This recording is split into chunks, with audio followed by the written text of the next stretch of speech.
नमः शिवाय। ओम नमः शिवाय। ओम नमः शिवाय। हेलो प्रभु, नमस्कार। आज मैं एक राक्षस दंभ के बारे में बात करने के लिए आया हूँ और उसका पुत्र शंखचूड़ के बारे में बताने के लिए आया हूँ। कहानी शुरू करने से पहले जो लोग सब्सक्राइब नहीं किए हैं वो सब्सक्राइब कर लें, फिर आगे कहानी सुनते हैं। दंभ नाम का एक राक्षस था।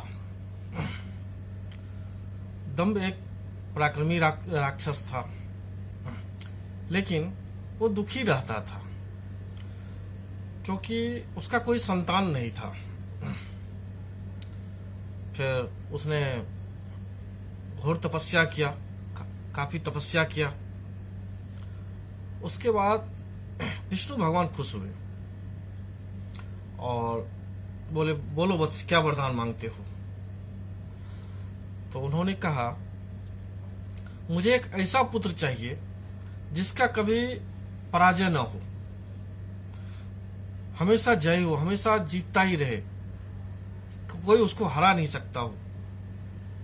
तो विष्णु भगवान बोले, ए मस्त, और वहां से विलुप्त हो गए। कुछ दिनों के बाद उसके घर एक संतान पैदा लेता है। संतान का नाम होता है शंखचूड़। शंखचूड़ धीरे धीरे बड़ा होने लगता है। फिर वो एक ब्रह्मा जी के तपस्या के लिए बैठ जाता है पुष्कर में। पुष्कर अभी राजस्थान में है, जहां पे वो काफी दिनों तक तपस्या किया ब्रह्मा जी के लिए। काफी दिन तपस्या करने के बाद ब्रह्मा जी खुश होते हैं और बोलते हैं, बोलो वत्स, क्या वरदान मांगते हो? तो फिर वो वही वरदान मांगता है, मुझे कोई हरा नहीं सके, मुझे एक ऐसा वरदान दो आप जो मुझे हम मेरे से जीत ना पाए कोई। तो ब्रह्मा जी बोलते ठीक है, और उसको एक कृष्ण कवच देते हैं, जिसको विष्णु कवच कह लीजिए, विष्णु कवच देते हैं उसको, और बोलते हैं, जो तुमसे मैं खुश हूं, इसलिए तुम धर्मध्वज की पुत्री है एक तुलसी से शादी कर लो। और फिर विलुप्त हो जाते हैं।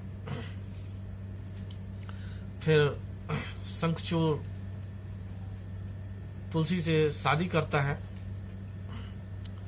और शादी होने के बाद कुछ दिनों के बाद उसके अंदर घमंड आने लगता है, लोगों को परेशान करने लगता है। पृथ्वी जीत लिया, सब जगह जीत लिया, देवताओं को परेशान करने लगा, सबको एक तरफ से हाहाकार मचा रखा था उसने।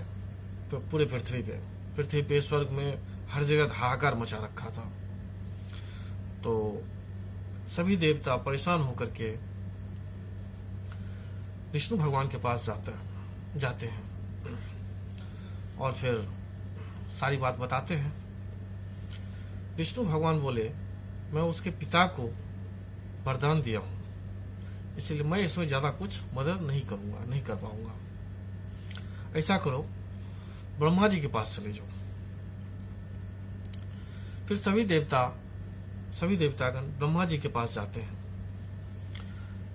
तो वहां भी यही बात हुआ। ब्रह्मा जी भी बोले, मैं भी उसको वो दे रखा हूँ, कृष्ण कवच दे रखा हूँ, और मैं इसमें कुछ मदद नहीं कर सकता।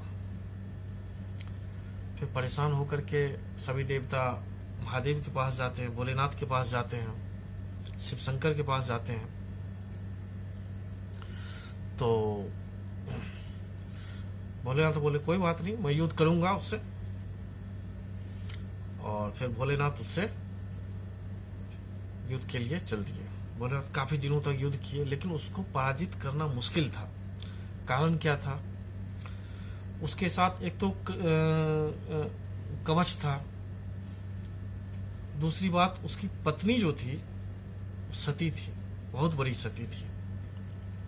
दो शक्ति था उसके पास। इसीलिए विष्णु कवच के होते हुए और सती के होते हुए उसको पराजित करना बहुत मुश्किल था।